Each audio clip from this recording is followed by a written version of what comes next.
দিন শেষে জয়টা হলো বাংলাদেশেরই, আর জবাব পেল নিন্দুকরা। ভারত নয়, এবার বাংলাদেশের পক্ষে কথা বলতে বাধ্য হলো আইসিসি।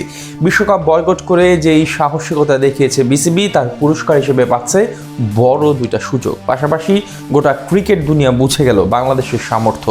আইসিসি আর বিসিবির দ্বৈরথে আমিনুল ইসলাম বুলবুলের এমন জয় নিয়ে বাকিটা জানবো রিপোর্ট।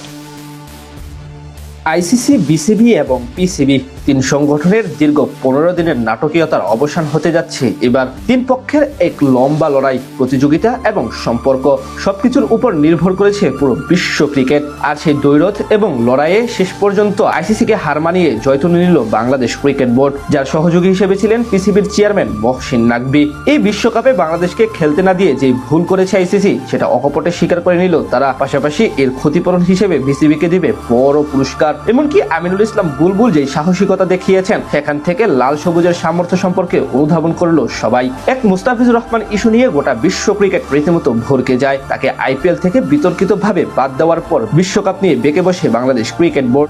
ভারতের মাটিতে গিয়ে টুর্নামেন্ট খেলতে অস্বীকৃতি জানায় আমিনুল ইসলাম বুলবুল। সেই জের ধরেই শেষে টুর্নামেন্ট বয়কট করার ডিসিশন নেয় বাংলাদেশ দল। এদিকে বিসিবির পাশে দাঁড়িয়ে বিশ্বকাপে ভারত পাকিস্তানের মতো গুরুত্বপূর্ণ ম্যাচ বাতিল করে পাকিস্তান ক্রিকেট বোর্ড, আর যার ফলে বিশাল আর্থিক ক্ষতির মুখে পড়তো আইসিসি। ঠিক সেই কারণেই শেষ পর্যন্ত বাংলাদেশ ও পাকিস্তান ক্রিকেট বোর্ডের কাছে পরাজয় বরণ করে দায় স্বীকার করে জয় শাহ।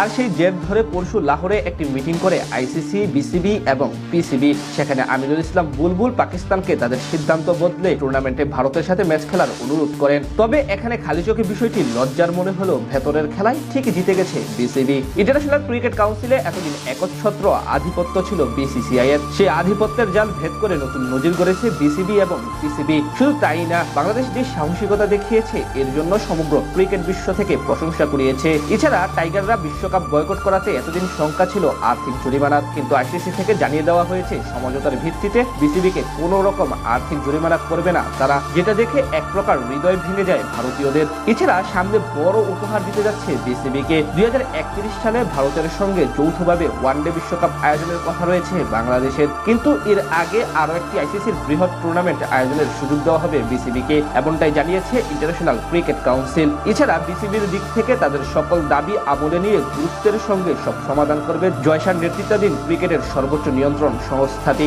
তার পাশাপাশি আরো কয়েকটি দিক থেকে নমনীয় হয়েছে তারা। এমনকি ভবিষ্যতে সবকিছুর ব্যাপারেই বাংলাদেশের বিষয়গুলো গুরুত্বের সঙ্গে আমলে নেবে আইসিসি। ভারতের আধিপত্য আর বহাল থাকবে না তাদের উপর। অপরদিকে পিসিবিও এখন ইন্ডিয়ার সঙ্গে বয়কটকৃত ম্যাচটি খেলতে সম্মতি জানাতে পারে। সব মিলিয়ে বলা চলে তিন পক্ষের সমঝোতা হলো আসল খেলাতে ঠিকই জিতে গেছে পিসিবি। আইসিসি, বিসিবি এবং পিসিবি তিন সংগঠনের দীর্ঘ 15 দিনের নাটকীয়তার অবসান হতে যাচ্ছে এবার।